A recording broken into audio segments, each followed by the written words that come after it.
Bom dia para todo mundo aqui do Instagram, do YouTube, sejam muito bem-vindos. Se vocês estão assistindo essa live é porque ela ficou salva, então aproveita, porque hoje com certeza o Senhor vai entregar mais preciosidades e é lindo entender mais da palavra, discernir coisas da palavra e não só isso, viver, ter experiência, porque é o que mais alimenta e te dá gás e te dá vontade, te dá sede de entender mais da palavra, de buscar mais da palavra. Porque quanto mais você busca, mais ele dá. E quanto mais ele dá, mais você amadurece e cresce na fé.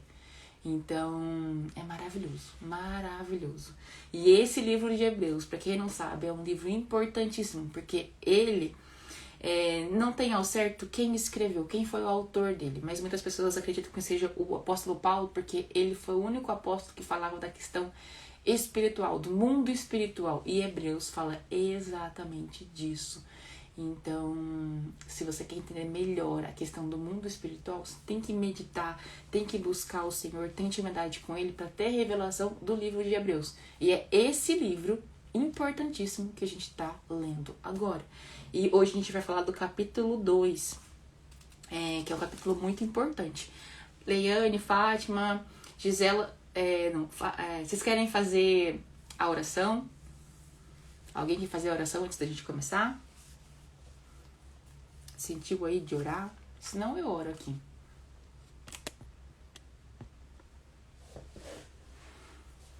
Como ninguém falou nada, eu vou orar então rapidinho. Se alguém depois sentir de finalizar e fazer a oração, aí faz a oração do final.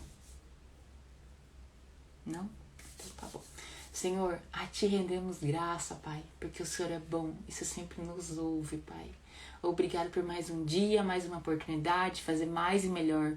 Pai, que hoje escamas caiam dos nossos olhos, Pai, e a gente enxergue, entenda, tenha discernimento, Pai, no nosso espírito de coisas novas, de revelações novas, fresquinhas, vindas direto dos céus.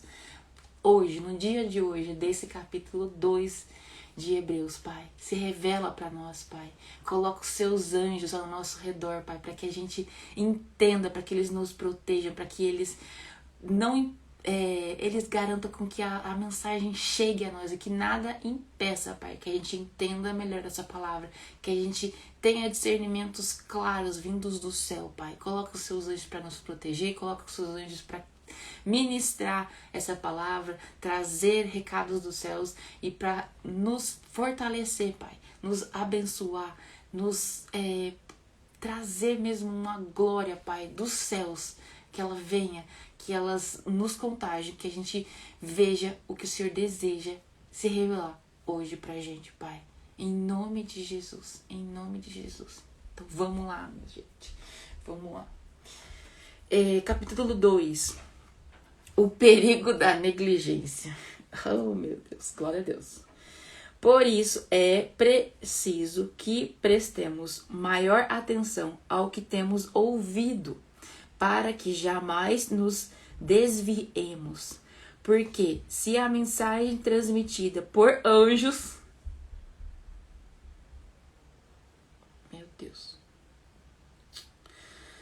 Provou a sua firmeza e toda transgressão e desobediência recebeu a devida punição. Vou ler de novo 2. Porque se a mensagem transmitida por anjos provou a sua firmeza e toda transgressão e desobediência recebeu a devida punição. Como escaparemos se negligenciamos tão grande salvação?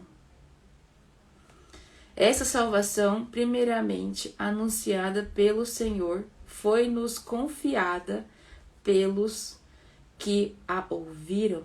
Deus também deu testemunho dela por meio de sinais, maravilhas, diversos milagres e dons do Espírito distribuído de acordo com a sua vontade.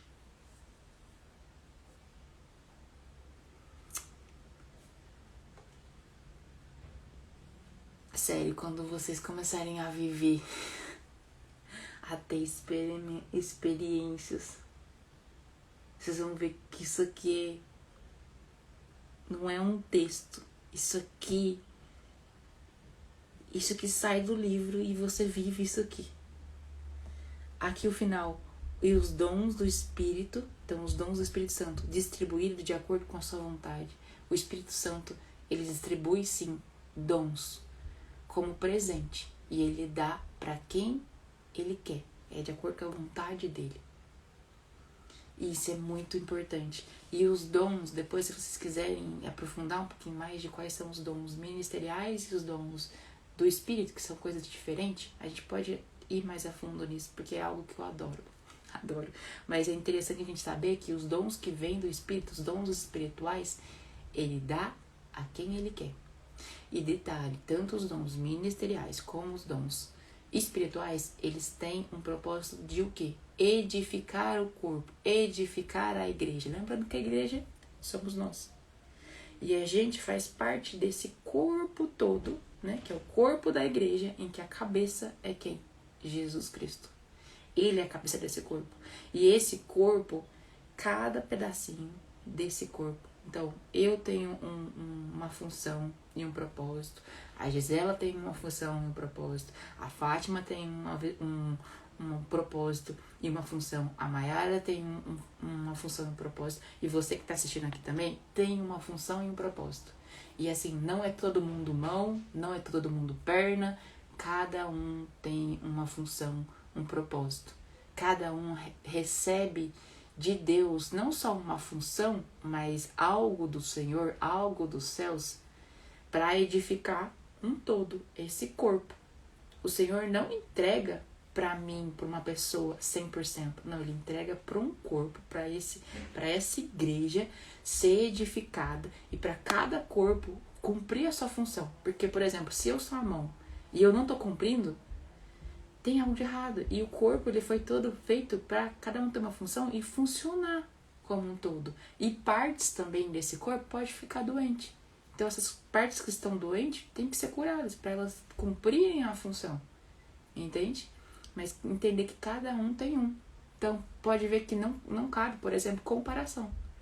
Não tem como a mão querer comparar, por exemplo, com o pé. O braço comparar com a perna. Porque são funções diferentes. O pulmão comparar com o coração. Cada um tem a sua função. E tem o seu propósito. E não cabe comparação. Entende? Enfim. Nossa, essa palavra tá muito forte hoje, né? Aí depois termina assim. Jesus é feito semelhante aos seus irmãos. Isso aqui é muito top. Jesus veio em carne e osso igual a gente. É muito doido. Aí o 5 tá assim.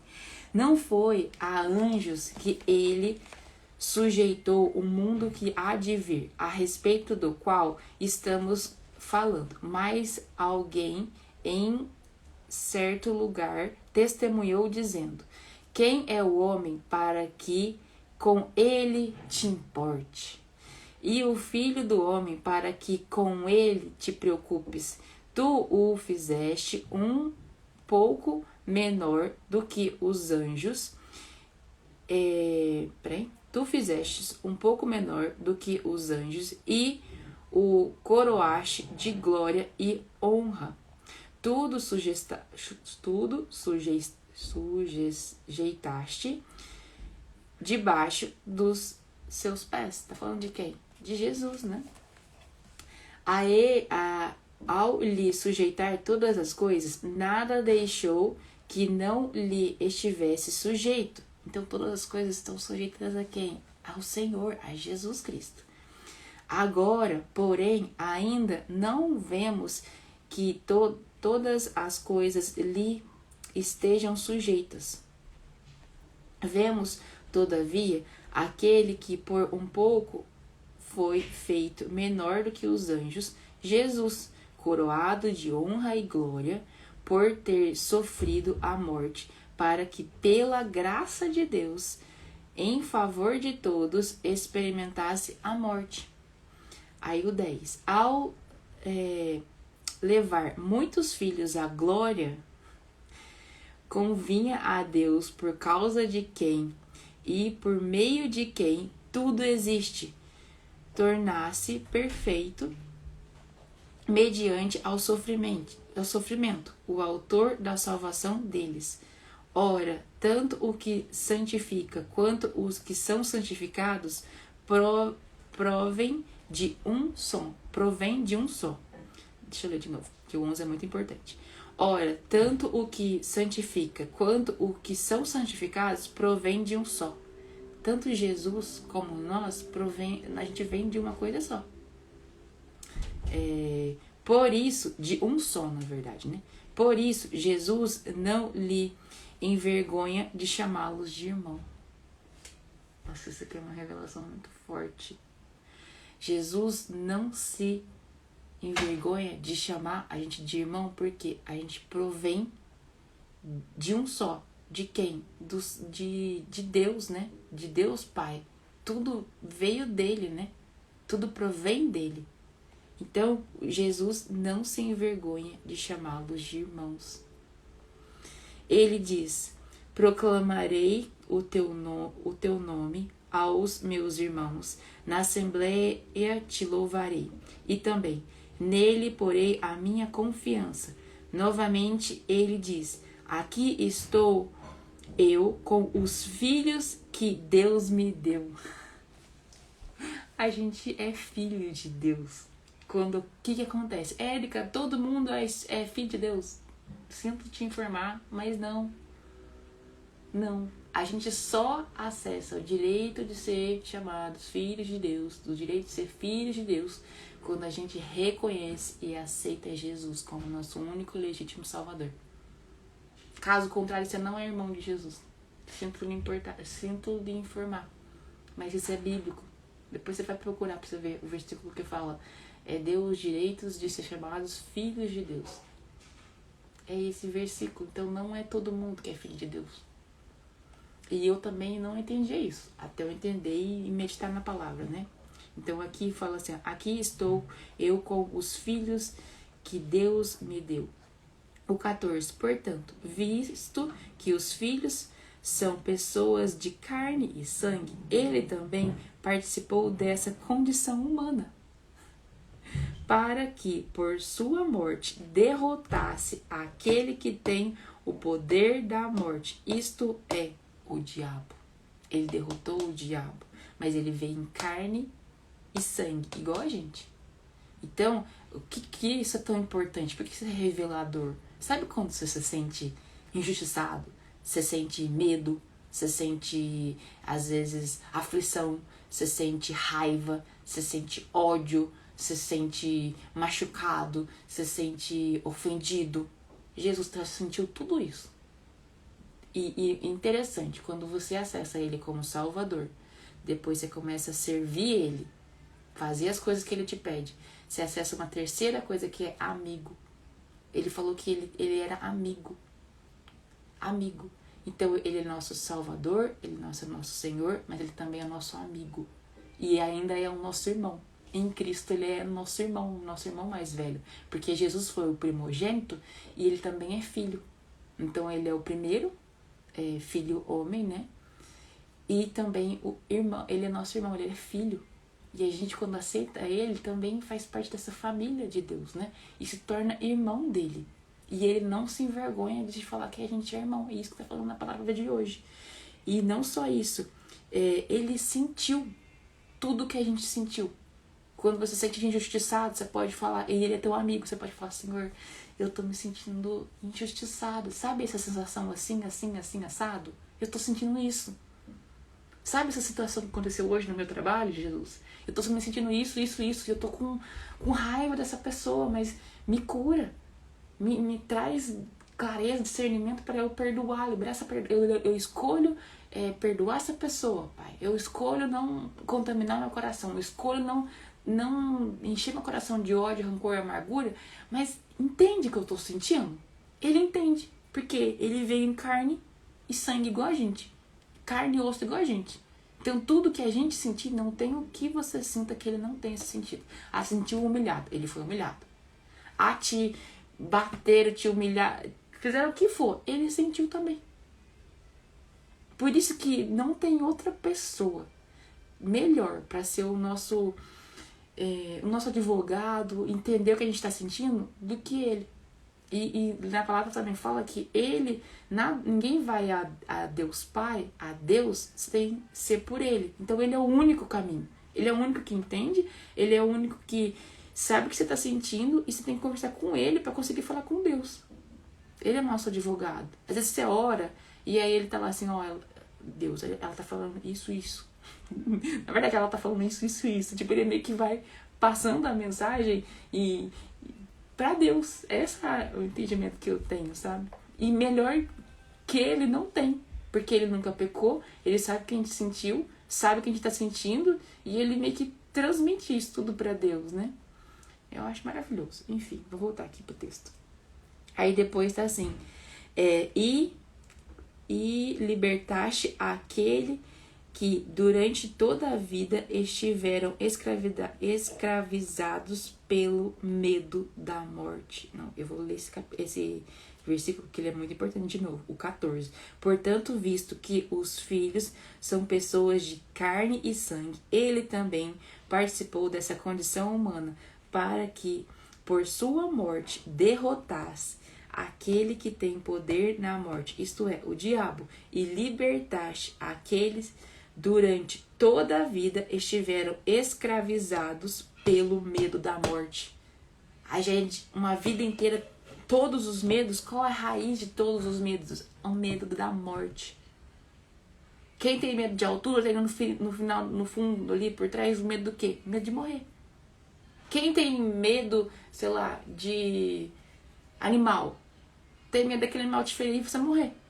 Todo medo, se você for analisar, o que tem por trás é o medo da morte. E quem que trouxe isso daqui durante, aqui ó, meio que fez um cativeiro ali, ó, durante toda a vida estiveram escravo do medo da morte. A gente é escravo desse medo. E por causa do quê? Por causa do diabo. O diabo que quer a gente achando que a gente vai morrer. Mas quando a gente acessa Jesus, a gente acessa a herança da vida eterna. Então a gente não morre no final das contas. Tá com medo do quê? Por isso que Jesus veio e ele não só cumpriu, mas ele nos libertou. E tá aqui, ó. E libertaste aqueles que durante toda a vida estiveram escravizados do medo da morte.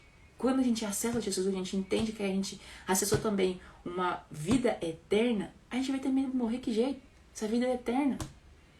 Que mesmo que a gente morra desse corpo aqui, a gente só vai estar dormindo para depois, lá na ressurreição, que vai ter a ressurreição dos que são bons e dos maus, dos ímpios e de quem foram salvos, a gente acorda desse sono da morte. Pode ver que Jesus nunca viu a morte, que a gente fala tipo de morrer aqui na Terra, que a gente entende quando a gente perde isso daqui, como morte. Ele virou pra Jairo e falou o quê? Ela só está dormindo. Quando ele vai ressuscitar Lázaro, ele não vê como algo, como morte, mas toda vez, repara, ele não vê a morte como a gente vê, ele vê a morte como tá dormindo. Então é muito forte isso daqui, é muito forte. Aí depois, ó, o 16. Pois é claro que não é a anjos que ele ajuda, mas aos descendentes de Abraão. Então ele nos ajuda, olha isso. Por essa razão, era necessário que ele se tornasse semelhante aos seus irmãos em todos os aspectos, para se tornar sumo sacerdote misericordioso e fiel com relação a Deus e fazer propiciação pelos pecados do povo. Lembra que a gente viu lá em Levítico o que era propiciação? Aqui Jesus fez essa propiciação pelos nossos pecados do povo. Porque, tendo em vista o que ele mesmo sofreu quando tentado, ele é capaz de socorrer aqueles que também estão sendo tentados. Ele sabe o que é ser tentado pelo diabo. Ele foi tentado. Aqui esse versículo é muito forte. Ó. Tendo em vista que ele mesmo sofreu quando tentado, ele é capaz de socorrer. Ele dá socorro pra gente. Aqueles que também estão sendo tentados. É Jesus que nos socorre. Quando você está ali sendo tentado por algo, Quem que você pede ajuda? Para Jesus. Ele tem que ser a primeira coisa que vem quando você tá se sentindo ali, às vezes fragilizado, você tá se sentindo assim, nossa, isso aqui tá quase me levando a corromper, a fazer algo que não agrada a Deus. Quem que você pede socorro? Para Jesus. É isso que tá falando aqui. E a primeira parte também é muito importante, ó. É claro que não é a anjos que ele ajuda, mas aos descendentes de Abraão. Quem são os descendentes de Abraão? A gente faz parte dessa linhagem. E depois que a gente acessa Jesus, a gente também acessa as promessas desse povo de Israel. A gente também acessa. Porque a gente virou irmão e a gente é co-herdeiro e herdeiro. Herdeiro do quê? Herdeiro de uma aliança e herdeiro também das promessas. E também tem a parte que a gente tem que obedecer. Igual eles tinham. Igual quando você lê uma passagem que é para Deus falando pro povo de Israel, considera falando para você. Porque você também, depois que você aceitou Jesus, aquela mensagem é para você. Fazer aquelas coisas que agradam a Deus, cabe a você também.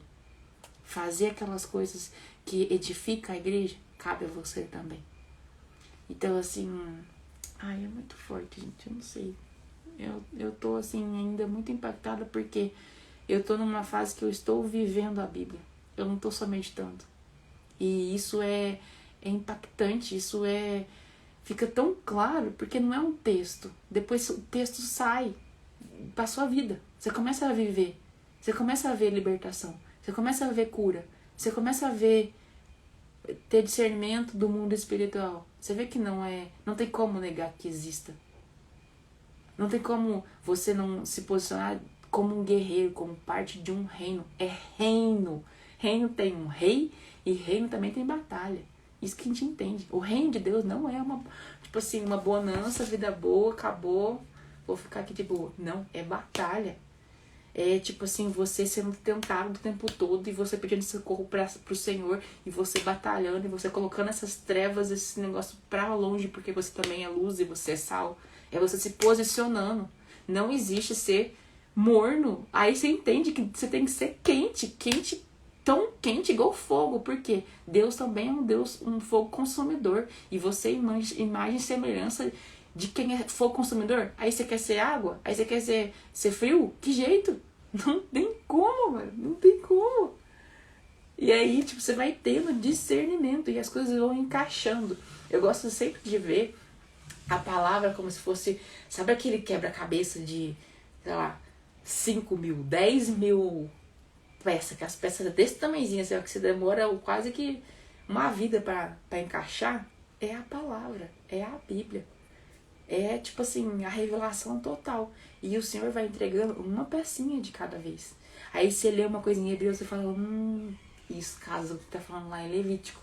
Nossa, isso aqui casa lá com o que Salmos. E é tão real esse quebra-cabeça todo, que você vai aqui no rodapé da página, tem referência de Salmos, 2 Samuel, 1 Crônica, Deuteronômio, Isaías, para você ver que não existe que o Antigo Testamento é uma outra coisa e o Novo é outro. Não, filho, é uma coisa só, é um quebra-cabeça só e tá tudo conectado. A revelação que Isaías teve, Jesus fala, se cumpriu hoje isso aqui, ó, que Isaías falou.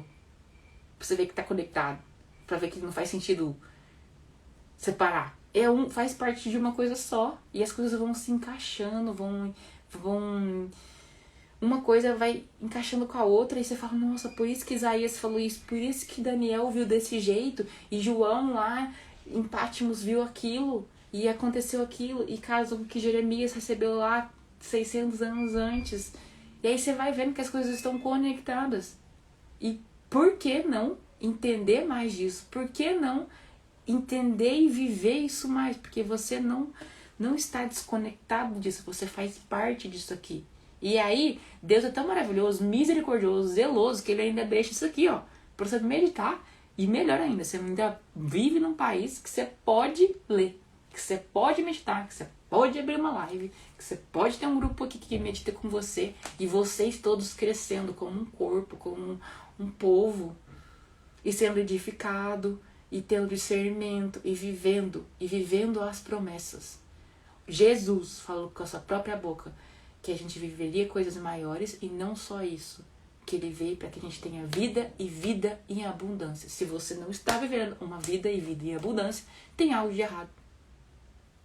Tem algo que você tem que ler aqui para arrumar. É isso que eu tô falando na prática.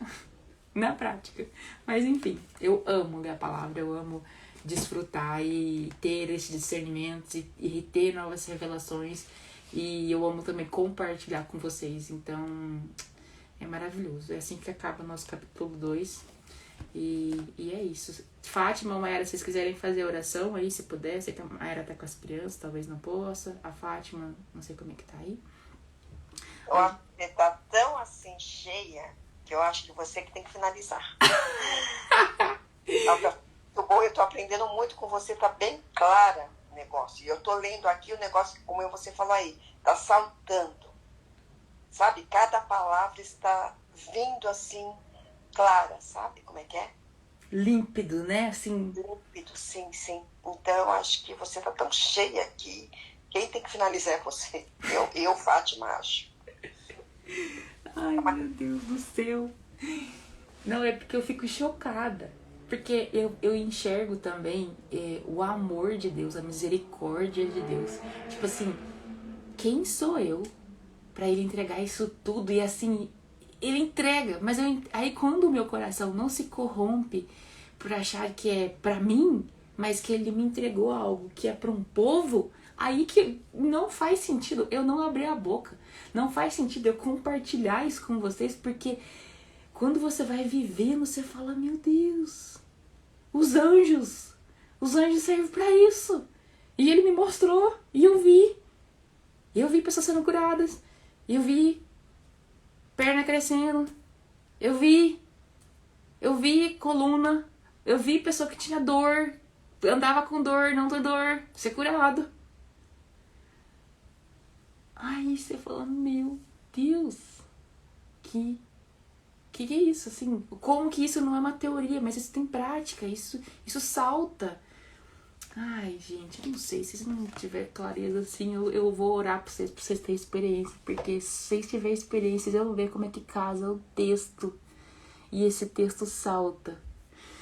Senhor, a Ti rendemos graça, porque o Senhor é bom, Pai, o Senhor é muito bom, Pai, o Senhor é misericordioso, e o Senhor sempre nos ouve. Obrigada, Pai, por entregar um bálsamo, uma unção, tem negócio que eu não sei nem explicar o que é. E com tanta clareza, com tanto discernimento, Pai. Obrigada, Pai. Que escamas caem dos seus filhos, Pai. De cada uma dessas famílias que estão aqui representadas, estão assistindo, vão assistir depois, Pai. Que escamas caiam dos olhos delas e elas entendam, Pai, com tanta clareza que chega a constrange. Com tanta clareza, entender o mundo espiritual, se posicionar, serem as pessoas que se posicionam nas suas casas, que têm discernimentos que o Senhor nos chamou e chamou para um reino. Para um reino. A gente depois vai governar com o Senhor, só que só vai governar quem já está governando aqui na terra. Porque não faz sentido fazer parte de um reinado quem não está governando aqui. Aí faz sentido a parte que fala que não é todo mundo. Claro que não é todo mundo, porque quem não está governando agora vai governar depois, que jeito? Com que sabedoria? Sendo que essa sabedoria é para ser aprendida. Quando a gente pede sabedoria pro Senhor, o Senhor dá o quê? Dá desafio, dá problema. Se as pessoas não quer fugir de problema, quer fugir de tribulação, depois lá vai governar com que sabedoria? Não tem como. E aí a gente começa a entender as regras do jogo, Pai. E tudo fica tão nítido. Que a gente olha para a provação, igual o texto de hoje. Você foi tentado, Jesus, e a gente vai ser também. Só que quem nos socorre? Você. Quando a gente está aqui na tentação, sendo tentado pelo diabo, a gente tem que se posicionar, a gente tem que pedir socorro para quem? Para você. Isso está nítido, saindo do texto. E você não veio para ajudar os anjos, você veio para nos ajudar. Você veio para cumprir o sacrifício perfeito, Pai. A propiciação que a gente viu lá em Levítico. Você cumpriu essa propiciação por nós. O seu sangue não só nos lavou, mas cumpriu e resolveu um problema gigantesco que ninguém na face da terra poderia resolver. Mas Deus é tão misericordioso, tão amoroso, tão zeloso, que mandou você, que é o único filho, que é o primogênito, mas que também é o filho. É filho e é o primeiro filho, mas também é filho. E é filho de uma família gigantesca, que é a igreja. Por isso que a gente é irmão. E aí entender isso, entender que você é o nosso irmão mais velho. Que você, quando a gente acessa você, Jesus, a gente acessa a salvação. Mas aí depois a gente também tem um papel de te servir, de estar conectado com você e fazer as coisas que o Senhor coloca no coração e obedecer e se manter em santidade, manter limpo. Não é nem porque tem que se manter limpo, mas é porque o Senhor fez uma coisa que é tão grande. O Senhor olhou com a gente com tanto amor. O Senhor nos resgatou. A gente estava igual um porco no meio de uma lama. O Senhor tirou a gente, limpou, lavou. E continua assim. Se a gente manter ali conectado com o Senhor limpa mais. O Senhor cura mais. O Senhor liberta mais. O Senhor limpa a gente. E em Levítico fala: eu sou santo e eu que o santifico. Eu sou santo e eu que o santifico. Eu sou o Deus de vocês. É Deus Pai falando. É Ele que nos santifica. É Ele. Só que a gente só acessa essa santificação se estiver conectado com você. Se não estiver conectado com você, nada disso acontece. Nada disso que você fez tem valor. E a gente não acessa. E como que é revelador, Pai, entender isso. Entender. Igual assim, ó, tá claro, o texto parece que saltou dos olhos e veio para a realidade. Entender que isso aqui não é só um manual que mostra as regras do jogo. E que sim, tem um jogo. Se você quiser fazer obras maiores que as suas, Jesus, a gente tem que querer buscar você, querer entender como é que funciona. Querer entender as regras do jogo, querer entender como é você. Como é o Deus Pai, como é o Espírito Santo. Ter zelo, cuidado, respeito, temor. Igual a gente tem por Deus, tem por você, ter também pelo Espírito Santo. Porque ele não foi feito para ser usado, ele foi feito, claro, com um poder gigantesco. Ele faz parte da Trindade. Ao mesmo tempo que vocês são três, vocês também são um. Então o extremo temor que a gente tem, o temor que a gente tem que ter, o extremo respeito também é para você, Jesus, é para você, Espírito Santo, e é para você, Deus Pai. Ao mesmo tempo que vocês são três, vocês também são um. E quando a gente entende isso, que jeito que a gente desvê? Que jeito que a gente para de ler a Bíblia? Que jeito que a gente quer ficar em água rasa? Que jeito que a gente quer ficar sujo? Nossa, Senhor, muito obrigada. Muito obrigada. Muito obrigada, porque o Senhor é maravilhoso. E o Senhor ainda nem olha para as cagadas que a gente fez. As coisas que a gente fez que desagradou o Senhor. O Senhor ainda fala: você quer ajuda? Eu tô aqui para dar socorro. Você quer mesmo? Eu te ajudo. Eu fiz algo que ninguém podia fazer. E você andando comigo, você acessa isso. É quase que você falando desse jeito com a gente. E a gente ainda às vezes não querendo ouvir, não querendo obedecer, sendo que não tem nem como pagar de volta, porque você fez um negócio que não tem nem preço, tem um valor gigantesco. É como que, tipo assim, tudo que a gente faz, tipo, pecar não é uma obrigação, mas é tipo assim, é como se fosse o mínimo, sabe? Assim, o mínimo que eu posso fazer por tudo que você fez é isso. O mínimo que eu posso fazer é eu querer me limpar e querer ter com as vestes limpas, as vestes nupciais, aquela, sabe, igual se fosse casar mesmo. Porque a gente é o corpo, mas também a gente é a noiva de Cristo. Você já viu uma noiva com o vestido sujo? A gente não vê. Eu nunca fui num casamento que a noiva tava com o vestido sujo.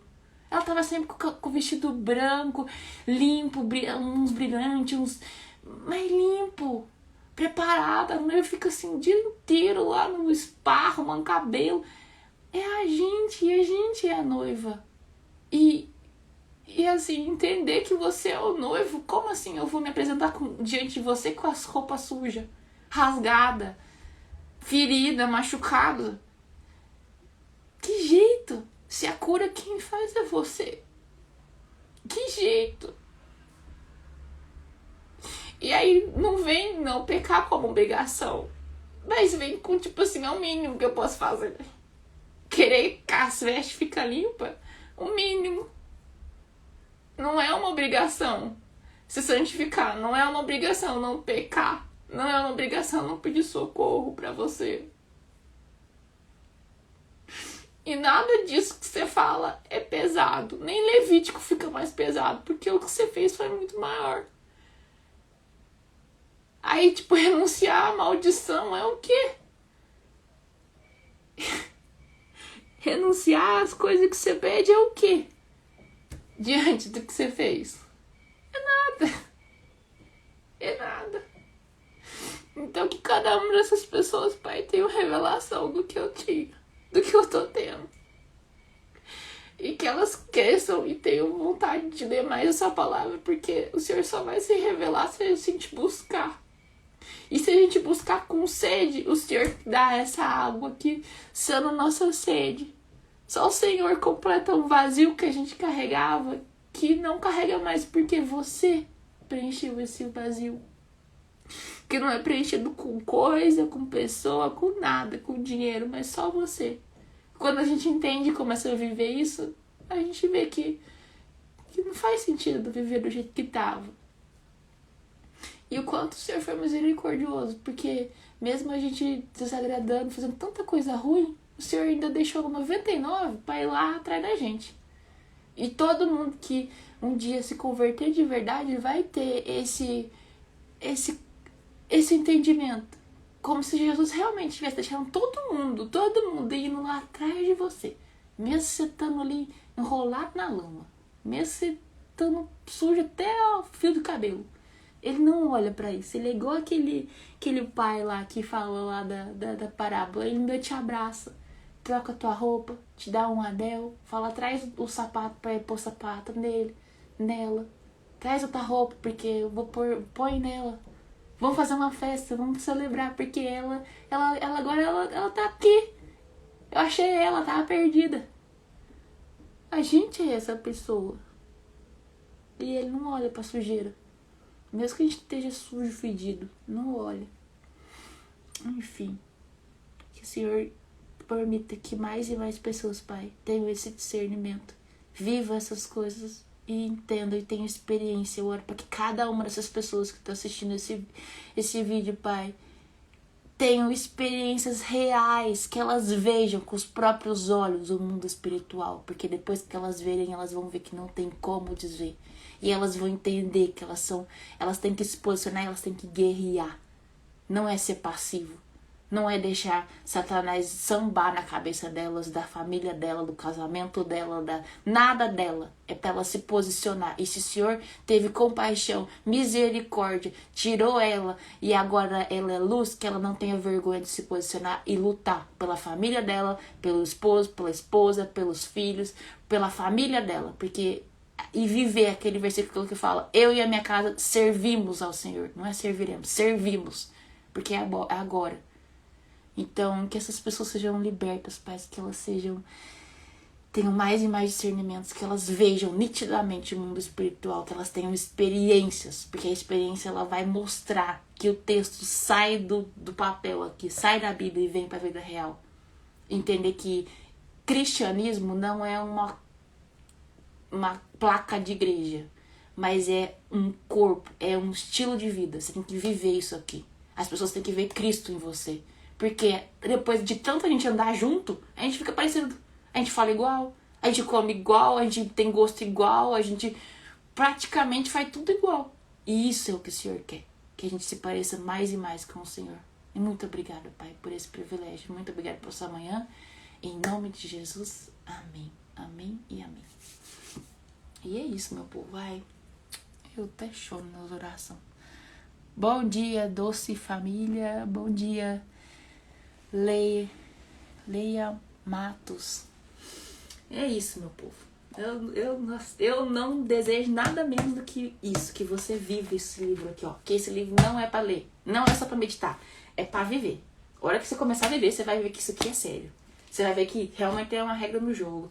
Você vai ver que você vai começar assim, viver as promessas do Senhor. Você vai viver essa vida em abundância.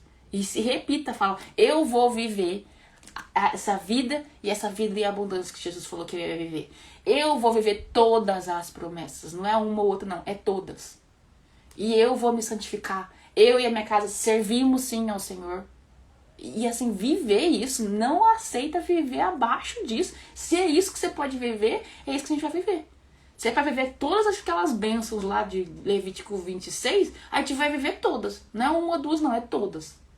Porque é pleno. Jesus, ele é pleno, é plenitude. Então nós temos que viver. A gente é parecido com ele, não é? É pra parecer com ele?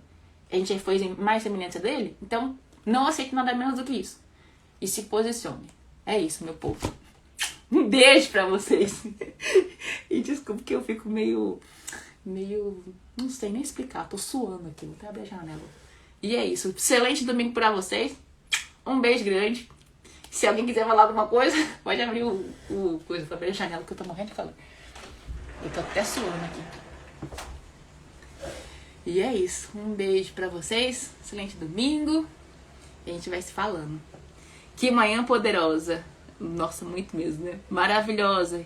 Que privilégio começar amanhã dessa maneira. Glória a Deus, porque a glória é dele. Ele me usa e é um privilégio poder trazer e falar, abrir minha boca, usar a minha boca pra falar o que ele tá me falando.